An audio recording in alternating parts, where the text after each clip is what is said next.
नमस्कार मंडळी, आज आपण पाणीपुरी टेस्टची भडंग किंवा चिवडा बनायचा आहे। तर त्यासाठी मी घेतले इथं चिरमुरे आणि सर्वात आधी आपल्याला हे चिरमुरे जरा कुरकुरीत होईपर्यंत भाजून घ्यायचे आहेत। तर हे चिरमुरे भाजून झालेत, असं हे क्रंची व्हायला पाहिजे। छान भाजलेत, आता आपण हे काढून घेऊ। पाणीपुरीच्या चवीचं भडंग बनवण्यासाठी आपल्याला हा मसाला लागणार आहे। हळद, लाल तिखट 1 चमचा, धने पावडर, हे आहे जिरा पावडर आणि हे आहे चाट मसाला आणि इथं आहे हे सिट्रिक ॲसिड अर्धा चमचा, मीठ आणि हे सेंधा नमक। हे आपण सगळं व्यवस्थित मिक्स करून घ्यायचं आहे। आपण लिंबू नाही टाकत, त्याच्यामुळे मी याच्यामध्ये सिट्रिक ॲसिड टाकलेला आहे। तर हा आपला मसाला बनवून रेडी झालेला आहे। आता आपण तेल तापत ठेवूया। तर तेल तापलेलं आहे, ह्याच्यामध्ये आपण आधी 1 वाटी कोथिंबीर,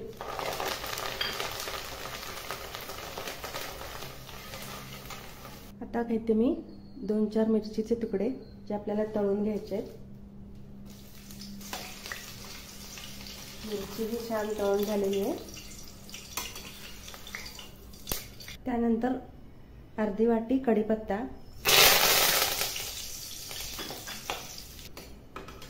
त्यानंतर अर्धी वाटी ही पुदिन्याचे पाने आहेत।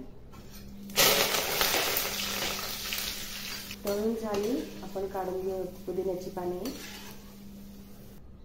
त्यानंतर मी अर्धी वाटी शेंगदाणे घेतले, ते आपण तळून घेऊ।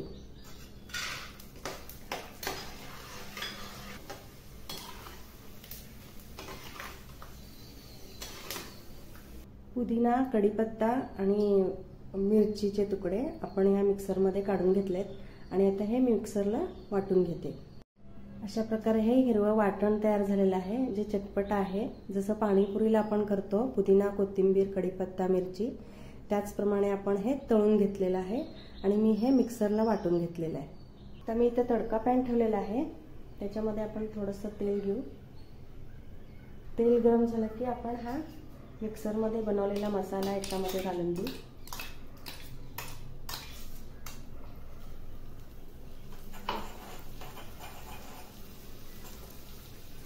हा मसाला आपण हे भाजलेल्या चिरमुऱ्यांमध्ये घालून घ्यायचे।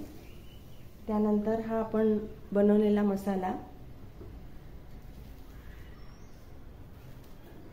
हे तळून घेतलेले शेंगदाणे आणि हे 2 चमचे पिठी साखर, आता आपण हे व्यवस्थित मिक्स करून घेऊ।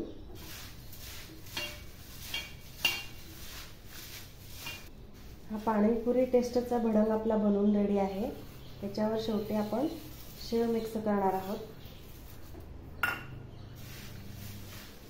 तर मंडळी, खमंग आणि चटपटीत असा पाणीपुरी फ्लेवरचा चिवडा बनवून रेडी आहे। तर तुम्हाला रेसिपी कशी वाटली ते मला कमेंटद्वारे कळवा आणि व्हिडिओला लाईक करा, शेअर करा आणि सबस्क्राईब करा। धन्यवाद।